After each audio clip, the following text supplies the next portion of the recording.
Já, sæl öllumul og velkomin á hádegisfyrirlestur Félags fornleifafræðinga og námsbrautar í fornleifafræði.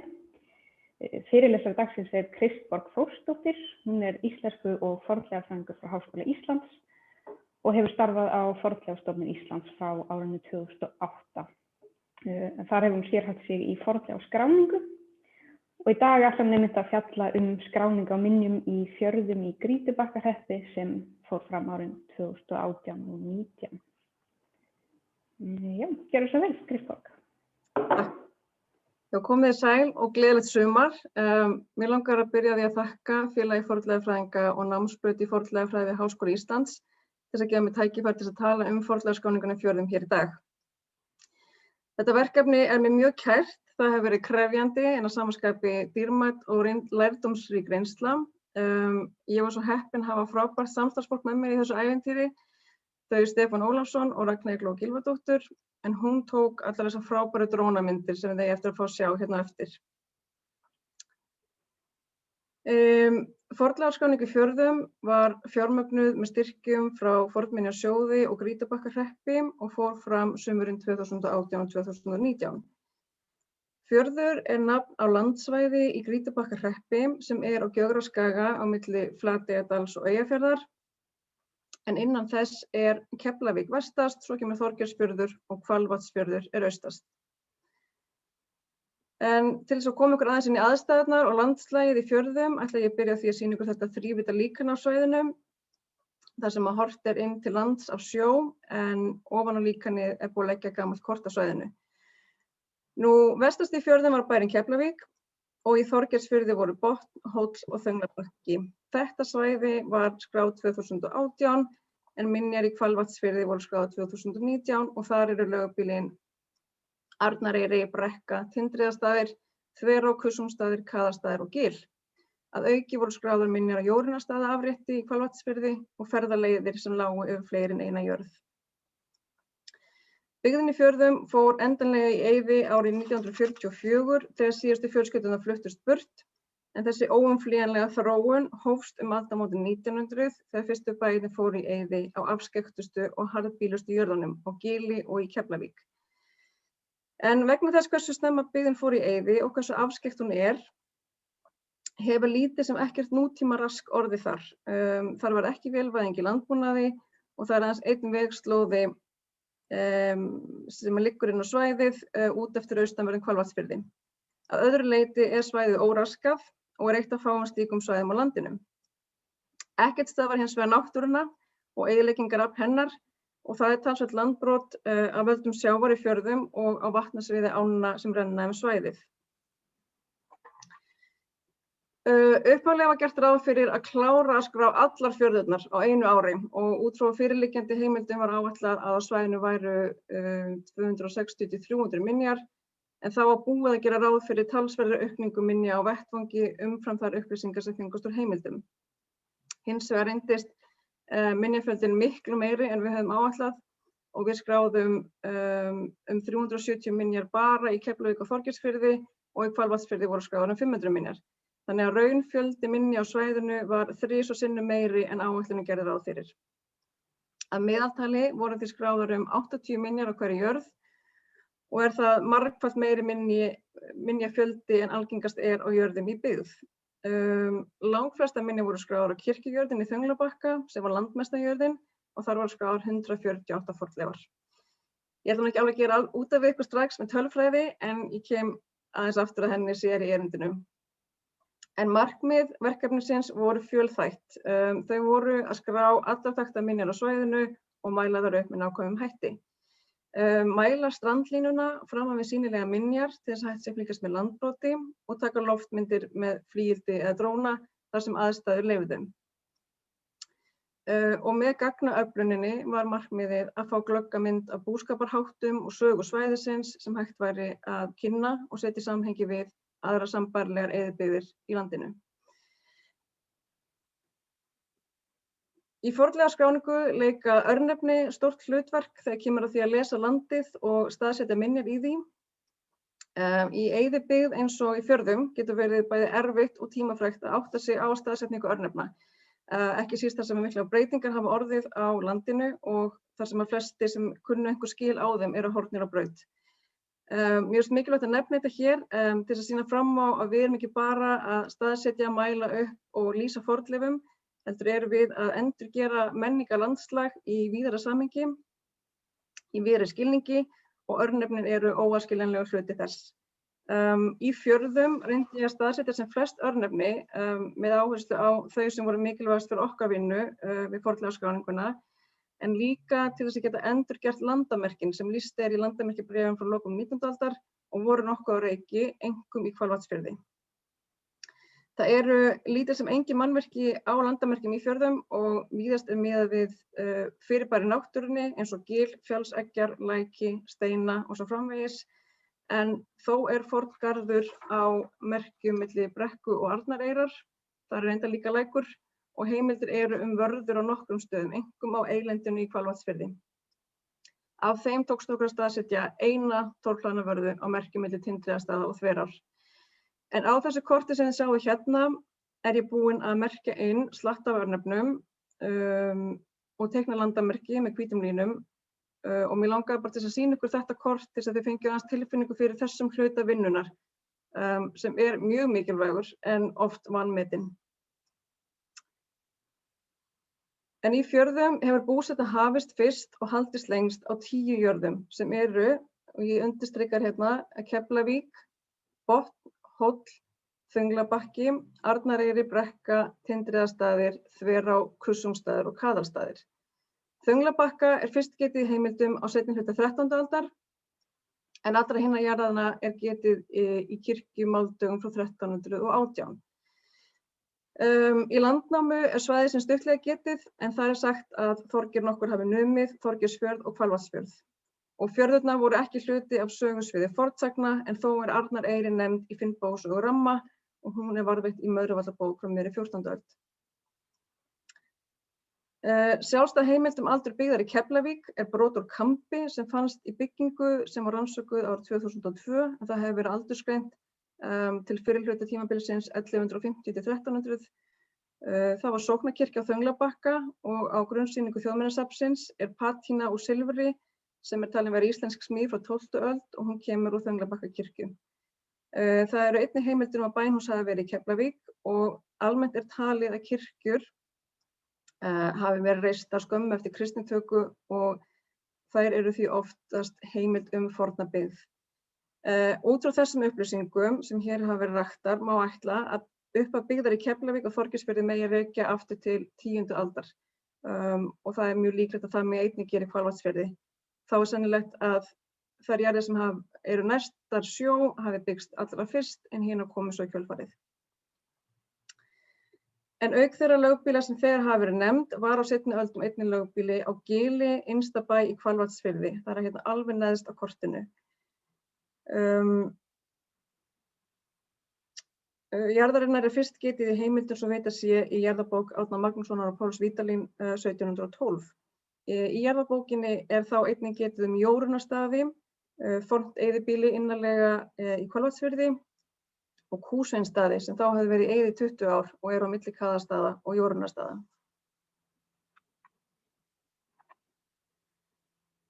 Þegar jarðabók Árna Páls var rituð snemma á 18. öld voru 2 hjáleigur á Þönglabakka, Hjáagerði og Brimnes og á Kaðalstöðum var einnig hjáleigan Arnórsstaðir. Mun fleiri kot hafa verið í fjörðum þó ekki þeirra hafi sennilega verið langlíft.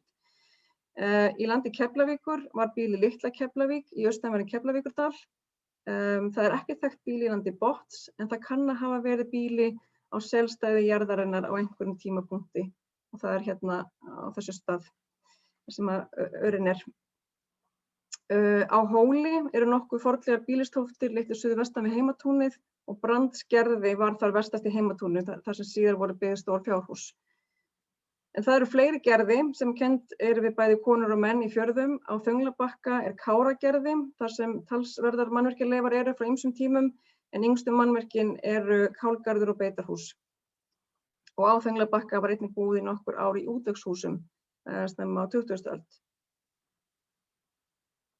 Það eru engar minjar eða heimildir til vitnis bíli innan Tindriðastaða eða Kussungstaða en á Þverá eru fornar minjar í Siggugerði og svo stór tóft í Snorragerði á Brekku. Og að lokum í heimatúni Arnareyrar Soffíukofi þar sem Soffía karlmaður bjó. Þannig að það eru víða minjar bústaði í fjörðum utan þeirra lögbýla sem skilgreind voru, þannig á miðri 19. öld. Í jarðabók Árna Páls eins og fyrir segir getið 3 hjáleigur og 2 eyðibýli en að auki eru 8 býli eða bústaðir í fjörðum. Þannig að utan lögbýlanna eru því þekktir 13 bústaðir utan bæjartófta á lögbýlunum 11. Það enn svo sem margt á huldu þróun byggðarinnar í fjörðum en það sem hægt að segja á þessu stigi að byggð hefur verið hafin hefur snemma verið orðin býsna þétt á svæðinu og að það lítil hjáleigubyggð, hún var einkum í landi kirkjujarðarinnar Þönglabakka. Það eru allvíða vísbendingar skamlíf kot sem virðast hafa verið byggð í fáein ár og með löngum hléum. Og á lögbýlunum í fjörðum hefur einnig verið býsna stopul byggð og það virðist hafa verið algengt allavega á síðari öldum eða þar sem heimildir eru til að margar jarðanna fari í og úr ábúð og hafi verið í eyði í lengri eða skemmri tíma. Í Seljum var árstíðabundin búseta og eru sel því í raun ein tegund bústaða. Og seljabúskapur hefur verið mjög algengur í fjörðum fyrr á öldum og það virðist hafa verið sel á jafnvel minnstu og afskekktustu jörðunum. Á þetta kort hef ég merkt inn öll lögbýli og aðra bústaði auk selja. Og á 7 af þeim 11 lögbýlum sem voru skráð í fjörðum voru sannfærandi vísbendingar sel eða líklega selminjar. Það fundust ekki afgerandi selminjar í landi Hóls en það fjöldi minja í líklegri fjalla frá bænum sem ég merki hérna með rauðum hring. En það var samt ekki hægt að segja til það með vissu að það væru selminjar. Á Arnareyri og Tindriðastöðum voru ekki heldur afgerandi selminjar en mögulega eru 2 selstæði í landi Brekku og kann annað þeirra að hafa tilheyrt Tindriðastöðum eða Arnareyri og það líka merkt hérna með rauðum hring. Svo fundust ekki heldur selminjar í landi Þverár en á nýlegum loftmyndum frá loftmyndum EHF af svæðinu virðast vera minjar inni á Þverárdal sem hérna með rauðum hring sem komandi greina sem selminjar. Því miður voru þessar loftmyndir ekki til þegar undirbúningur og vettvangsvinna fór fram í fjörðum en þær hefðu sannarlega auðveldað mjög allan undirbúning og hjálpað okkur við að finna enn fleiri minjar. Áfram selin í Keflavík fundust líklega selminjar á 2 stöðum innst á Keflavíkurdal, beggja vegna Keflavíkurár og það verður teljast líklegt að Keflavík hafi þá átt seli sem var vestan árinnar, sömu megin á bærin og litla Keflavík það sel sem var austan árinnar. Og í landi Þönglabakka sem stærsta jörðin í fjörðum var sel við Selborg sem aðeins 660 metrum frá bænum og steinsnar frá hjáleigunni Háagerði. En það verður teljast líklegt að á þessari landmiklu jörð hafi seli áður fyrir verið fjær bæ og þá kemur helst til greina að það hafi verið þar sem síðan var hjáleigan Brimnes. Hún 1,2 kílómetra frá Þönglabakka í sömu fjarlægð frá bæ og selið í Botni sem hinum megin firðinum. Annað dæmi að bíli hafi byggst á selstæði í landi Kaðalstaða. En svo virðist sem að Kúsveinsstaðir sem nefndir eru í jarðabókinni 1712 hafi verið byggðir í Kaðalstaðaseli. Það svo sem ekkert útilokað að þarna hafi upphaflega verið bíli og seinna sel eða þarna hafi ýmist verið árstíðabundin búseta eða heilsársbúseta eftir aðstæðum. Í Brekkuseli eru umtalsverðar minjar. Það eru stór seltóft, tvískipt kvíatóft, mógrafir, kálgarður og minni tóftir. Og umfang minnina slíkt að það virðist ekki ólíklegt að á selstæðinu hafi einhvern tímann verið heilsársbúseta. En aðrar minjar en sjálf seltóftin og kvíarnar eru nokkuð fornlegar. Þetta býsna langt þá síðan það hefur einhvern tímann verið búið þarna heilsársbúsetu.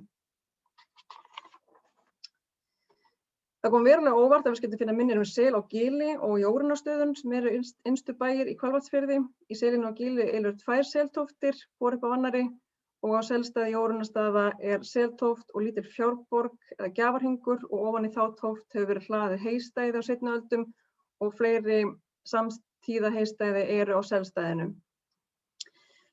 Jórunnarstaðir hafa verið í eyði aldir fyrir utan 1 ár, snemma á 19. öld þegar var búið þar einn vetur og selið þess vegna öllum líkindum nokkuð fornt. En meðal fjarlægðar milli bæjar og Sels 1,4 kílómetrar í fjörðum og algengast að fjarlægðin hafi verið á bilinu 1,1 til 1,3 kílómetrar. Varðveisla minja í fjörðum víðast með besta móti og því hægt að fá ótrúlega skýra mynd af menningarlandslaginu og ekki síst tímadýftinni. Til þess að sýna ykkur þetta betur ætla ég að taka dæmi af Kussungsstöðum í Hvalvatnsfirði. Þeir fóru í eyði 1904 og elsti hluti túnsins virðist hafa afmarkast af Fjarðará á austanverðu og bæjarlæknum á vestan- og norðanverðu. Það sést ennþá túngarður meðfram suðurjaðri túnsins. Það hægt að sjá að hann hefur verið endurhlaðinn og honum breytt lítillega frá upphaflegri legu. Þarna sjáum við 2 kvíatóftir sem eru sambyggðar utanverðu túngarðinum. Hérna mynd af annarri tóftinni, en á nánast öllum bæjum í fjörðum var hægt að sjá kvíatóftir í túnjaðri eða rétt utan við túnin, jafnvel á minni kotum líkt á Arnórstöðum sem voru hjálega kaðastaði stuttan tíma. Þar voru pínulitlar kvíar. En þessi elsti hluti túnsins á Kussungsstöðum aðeins 1,1 hektari að stærð. Þið sjáu þetta norðarlega í túninu allstór bæjarhóll með bæjartóft og frammi á bæjarhlaðinu austan við bæinn öskuhaugur sem hefur að miklu leyti samlegast hólnum. Hann hérna þar sem öðrum bendir. Sést þetta kannski ekkert?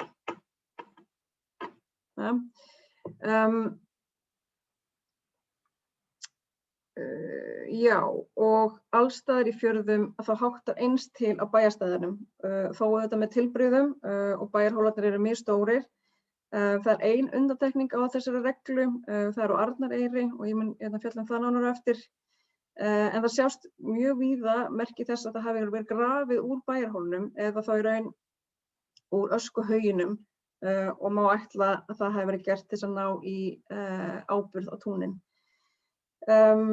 Ég vek sérstaklega athygli á því að vatni var veitt inn í bæinn á Kussungsstöðum úr bæjarlæknum og þessi ummerki eru mjög skýr hérna á Kussungsstöðum. Hérna sjáum við mynd af þessu.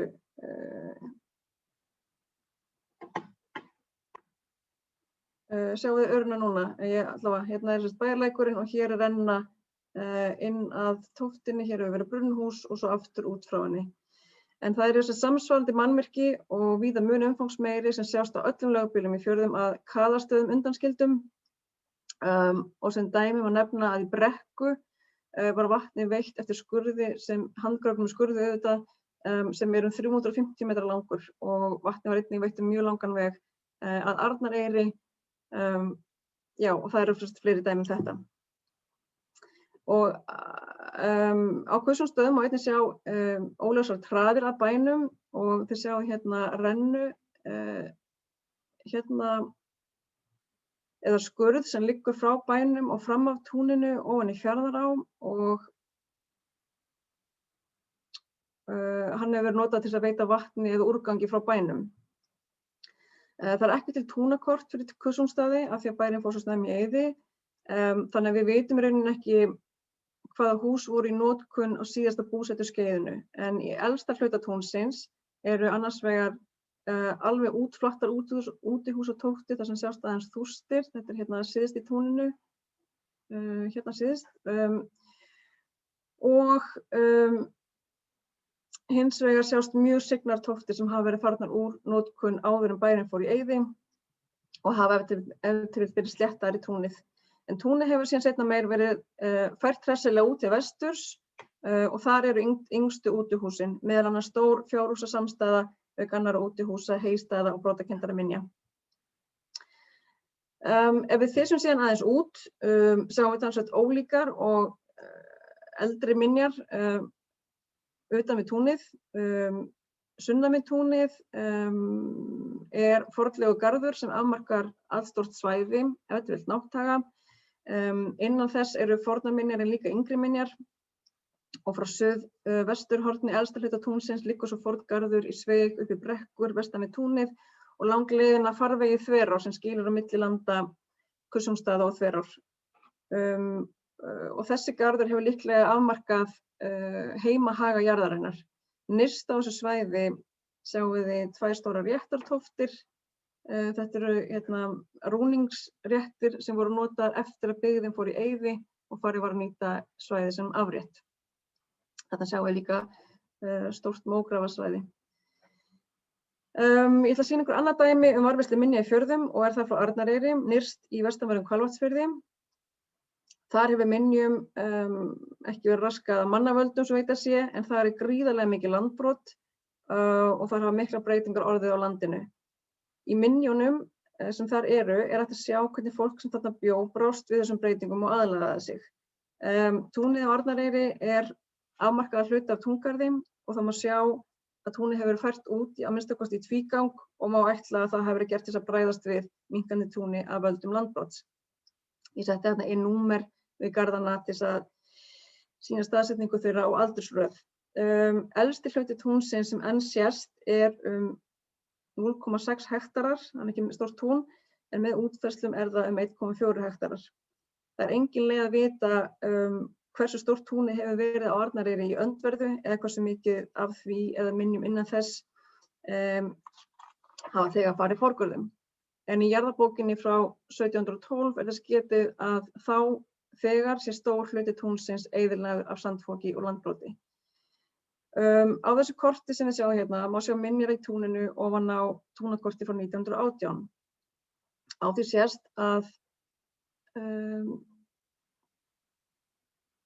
sést að tvö útihús sem voru í túni í upphafi 20. aldar eru með öllu horfin, þau eru merkt þarna með rauðum hring, og það þriðja er einnig farið að miklu leyti. Þannig að á rúmlega 100 árum eru farnir 15-20 metrar af túninu.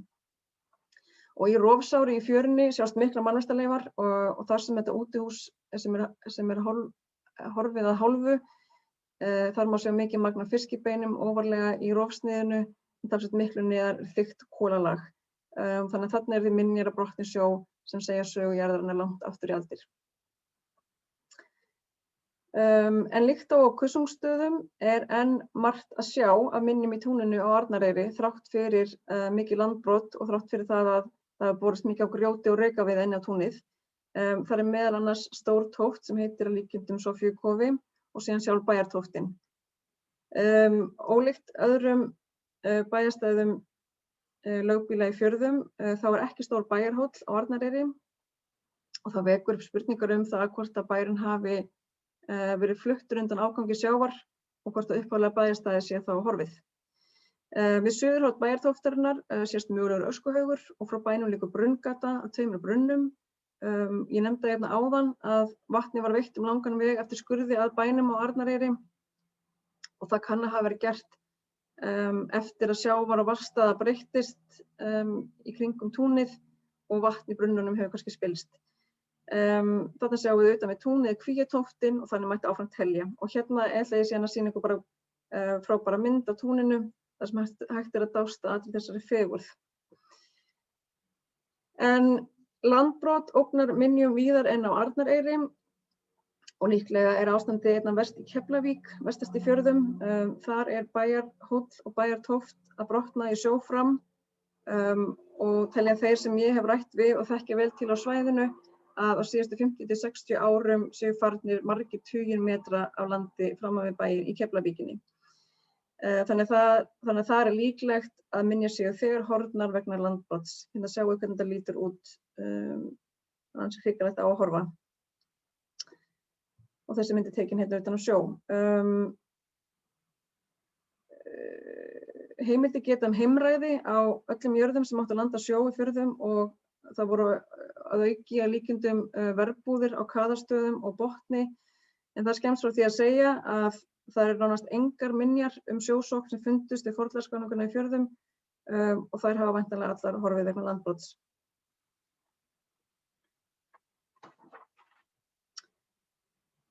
Ég er búin að fjalla nokkuð minjar í túnum en hvaða minjar eru utan túnanna í fjörðum, fyrir utan sel og minni býli. Í næsta nágrenni við túnin eru oft kvíar, eins og ég hef áður nefnt, og útihús, aðallega fjárhúskofar. Svo eru fjær bæ, nánast allstaðar stekkjartóftir. Mjög víða eru heystæði og mógrafir og heyrir til undantekninga að finna ekki tóftir á móstæðum eða mókofum við þær. Eitt af því sem kom á óvart í fjörðum var að finna forngarða, líkt og þá sem að finnast víða í Eyjafirði og Þingeyjarsýslum og þetta víðar á Íslandi. Ég nefndi hérna áðan forngarðarland í Kussungstaða og garð á Merkjum milli Brekku og Arnareyrar, en utan þessara jarða var helst að finna forngarða í landi Tindriðastaða og Þönglabakka og þeir eru sýndir hérna á þessum korti. Garðarnir eru fornir að sjá, en það hefur engin aldursgreining verið gerð ennþá. Og í flestum tilvikum hafa þeir sennilega gegnt hlutverki vörslugarða og hafa þá skilið á milli heimahaga og úthaga. Í úthögunum eru örfá dæmi beitarhús í fjörðum, en þau hafa ekki verið algeng, enda er gríðarlegt fannfergi á veturna í þessari sveit.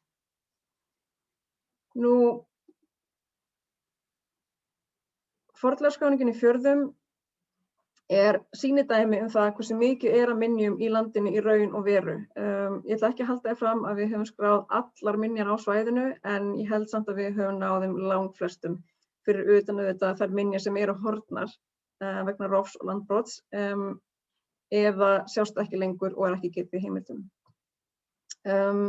Byggðin í fjörðum var alltaf tíð jaðarbyggð, þar sem jarðir voru litlar og þær voru allar undir meðallagi að dýrleika að kirkjujörðinni Þönglabakka undanskilinni, en hún var samt ekki talin hafa verið meira en 1200 jörð. Allar aðrar jarðir voru 1000 eða minna að dýrleika. En hvernig er hægt að nota þessar upplýsingar um minjafjölda í fjörðum til þess að áætla minjafjölda í landinu öllu? Hvernig er hægt að yfirfæra til dæmis fjölda minja á 1000 jörð í eyðibyggðum á fjörðum yfir á jarðir sem eru í byggð og voru landmeiri og hærra metnar? Er til dæmis hægt að gera ráð fyrir því að ef 70 minjar eru 1000 jörð í fjörðum, að þá sé hægt að eiga von á 140 fornleifum á jörð sem er 2000 að dýrleika? Ég held nú að þetta reikningsdæmi sé ekki svona einfalt, en ég er svo sem ekki komið með neina formúlu fyrir aðferðina, en það er þetta margt sem þarf að taka með í reikningin. Með þess er dýrleiki og landstæðar jarðanna, það eru landgæði, staðsetning, lengd búsetu, samfélagslegt vægi og þannig mætti áfram telja.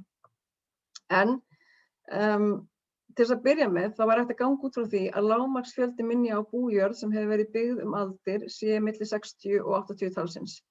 Það ræðst svo af stærð jarðarinnar, gæðum landsins og öðrum aðstæðum hvort líklegt sé að fjöldi minja sé meiri. Í jarðatali Jónsens frá 1847 eru skráð 5.621 lögbýli. Ef við gerum ráð fyrir 60 fornleifum að jafnaði á hverju þeirra verður útkoman 337.000 fornleifar í landinu, en sé gert ráð fyrir hærri tölunni eða 80 fornleifum á hverju lögbýli að jafnaði verður fjöldinn 450.000 fornleifar. Og þá er bara verið að telja þær fornleifar sem hefur skapast að skrá sem hluti af aðalskráningu og eru þar til dæmis minningamörk undanskilin. Fornleifastofnun vann nýlega fornleifaskráningu í Staðarhólsdal í Dölum, þar sem svona sambærileg skráningar var notuð í fjörðum. Byggðin þar er auðvitað mjög frábrugðin því sem var í fjörðum. Það er sveit þar sem hefur verið blómlegt landbúnaðarsvæði gegnum tíðina og hún liggur mjög vel við samgöngum sem dæmis er tekin. Og í Staðarhólsdal voru skráðar 44 fornleifar að jafnaði á hverju lögbýli sem voru 11 talsins í þessu verkefni. Af þeim voru 4 hjáleigur sem fengu stöðu lögbýlis seinna á öldum. Og ef þær eru ekki taldar með í þessu reikningsdæmi er meðalfjöldi minja á jörð 70. Og í Staðarhólsdal eru þetta mikið af minjum sem ekki sjást lengur eða eru horfnar út af jarðrækt og annars rasks sem fylgir nútíma landbúnaði. Þannig að það hafa verið miklu fleiri minjar fyrir miðjan 20. öld. Vissulega þyrfti að taka mið af fleiri svæðum til samanburðar, en ég held að sé óhætt að segja að á landsvísu megi gera ráð fyrir að lágmarki 60 til 80 fornleifum að jafnaði eða að meðaltali innan hvers lögbýlis. Og ég held að það sé varlega áætlað. En utan eyðibyggða, þar sem byggð hefur haldist fram að þennan dag og stór hluti minja horfinn, mætti svo til bráðabirgða miða við að innan lögbýla gætu við átt von á að skrá kringum 50 fornleifar að meðaltali. Það væri þó staðir sem við erum með heimildir og eða sjást enn á yfirborði. Þannig að það er sem sagt þá eitt er sem sagt þá áætlaður fjöldi minja í landinu og hitt er áætlaður fjöldi skráðra minja í landinu út frá því sem heimildir geta og enn sést til.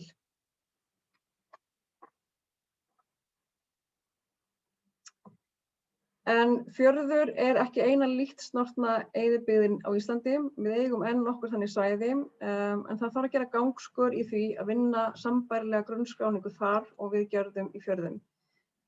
Þannig verða til áreiðanlegri og fjölbreyttari gögn til að gera betri áætlanir fjölda og eðli minja í landinu, en fyrst og fremst er með því stuðlað að verndun, varðveislu og rannsóknum á menningararfinum. Eftir því sem lengri tími líður frá því að byggðir fara í eyði og fornleifaskráningin er unnin, verður erfiðara að finna fólk sem þekkir nógu vel til á svæðinu, örnefnin tínast niður og ekki verður lengur hægt að fá þessar nauðsynlegu ítarupplýsingar sem eru hvergi til í rituðum heimildum. Meðal þeirra svæða sem brýnt er að skrá eru til dæmis eyðibyggðirnar sitt hvorum megin við fjörður, á Látraströnd og á Flateyjardal og í Náttfaravíkum. Á Austurlandi mætti nefna Víkurnar á Loðmundarfjörð í Múlaþingi og þá er enn ónefndar eyðibyggðir á friðlýstum svæðum og í þjóðgörðum, til dæmis á Hornströndum og Snæfellsnesi. Í rökstuðningi fyrir friðlýsingu og stofnun þjóðgarða er oftar en ekki meðal annars vísað til merkilegra sögulegra minja á svæðunum og verndun þeirra, en það er svo skrítið að á mörgum friðlýstum svæðum á eftir að vinna alla grunnskráningu fornleifa. Og ég hef ekki séð að það virðist vera uppinnin áform að gera bragarbót þar á. Það er þetta mjög bagalegt að það sé ekki fyrir hendi grunnrannsóknir á menningarminjum, þar sem þær eru taldar ein af forsendum friðlýsingar og eru mjög víða í mikilli hættu, einkum vegna sjávarroks. Ég ætla að enda erindið á þessari brýningu sem ég beini til umhverfisráðuneytisins og mennta- og menningarmálaráðuneytisins, en vil svo bara að lokum þakka Fornminjasjóði og Grýtubakkahreppi fyrir að styrkja þetta mikilvæga verkefni og vil auðvitað þakka líka mínu frábæra samstarfsfólki og heimildamönnum fyrir norðan. En síðasta kortið sem ég ætla að sýna ykkur er af skráningarsvæðinu í fjörðum og sýnir svona myndrænt afraksturinn af vinnu okkar við kortlagningu minja, örnefna og landamerkja. Takk fyrir mig.